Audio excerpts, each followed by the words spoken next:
முருகப் பெருமானை தினமும் ஒருவர் பூஜை செய்து வந்தார். அவர் எப்போதும் முருகன் பற்றிய பாடல்களை பாடிக்கொண்டும் சஷ்டி நாளில் விரதமும் இருப்பார். திருமணமாகி 5 வருடமாக குழந்தை இல்லாமல் வாடிய அவருக்கு முருகனின் அருளால் மகன் பிறந்தான். இதனால் குழந்தைக்கு கந்தவேலன் என பெயர் சூட்டி வளர்த்து வந்தார்.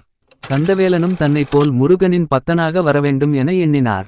முருகனின் கதைகள் அடியார்களின் வாழ்க்கை வரலாற்றை கந்தவேலனுக்கு சொல்லிக் கொடுத்தார் தந்தை.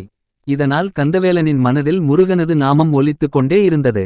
படிப்பை முடித்ததும் முழுநேரமும் முருகனுக்கே பணி செய்ய முடிவெடுத்தான். பக்தியோடு சேவை செய்தால் நக்கீரர் அருணகிரியார் போல தனக்கும் முருகன் காட்சி தருவார் என்று பரிபூரணமாக நம்பினான். அப்போதுதான் அவனுக்கு அந்த அற்புத காட்சி கிடைத்தது.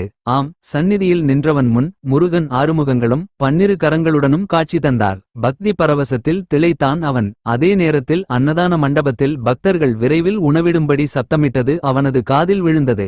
அதை கேட்டு படபடத்தான். முருகா, எத்தனையோ நாட்கள் கழித்து நீ காட்சி தந்திருக்கிறாய். உன் பேரழகை ஆயுள் முழுவதும் தரிசித்துக் கொண்டிருக்கலாம். ஆனால் வந்தவர்களை காக்க வைத்துவிட்டு உன் முன்னால் அமர்ந்திருப்பது முறையல்ல. இதோ ஒரு நிமிடம் உணவு பரிமாறி விட்டு வந்து விடுகிறேன் எனச் சொல்லி பதிலுக்கு இக்காத்திருக்காமல் விரைந்து சென்றான்.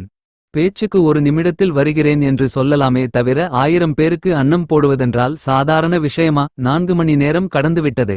எல்லா வேலையையும் முடிந்த பின் சந்நிதி திரும்பினான். அவனது மனதில் நம்மை தேடி வந்து காட்சி கொடுத்த முருகனை அலட்சியப்படுத்திவிட்டு எனது வேலையை பார்க்க சென்று விட்டேனே, முருகன் அங்கு நிற்பாரா என்று சந்தேகம் எழுந்தது. முருகன் சந்நிதி நோக்கி ஓடினான். என்ன ஆச்சரியம்! முருகன் தன் பக்தனுக்காக அங்கேயே காத்திருந்தார். அவன் வியந்து நின்றான். தாமதத்திற்கு மன்னிப்பு வேண்டி முருகனின் திருப்பாதங்களில் விழுந்தான். கந்தவேலா, வருந்தாதே. எனக்கு செய்யும் பூஜையை விட அடியார்களுக்கு அமுது அளிக்கும் உன் பணியில் இருந்த கடமையுணர்வின் முன் நான் நிற்பது ஒன்றும் பெரிதல்ல. உன் கடமையை எப்போதும் சரியாகச் செய். அப்படி உன் பணிகளை சரியாக செய்தாலே போதும். அது என்னை வணங்குவதற்கு சமம் எனச் சொல்லி ஆசி அளித்தார். முருகனுக்கு செய்யும் பூஜையை விட அவனது பெயரால் அடியார்களுக்கு தொண்டு செய்வதும் முருக சிந்தனையிலேயே அறப்பணிகள் செய்வதையும் மட்டுமே முருகன் நம்மிடமிருந்து எதிர்பார்க்கிறார். நாம் செய்ய வேண்டிய கடமைகளை சரியாக தவறாமல் செய்து வந்தாலே இறைவன் அதில் மனம் மகிழ்வான்.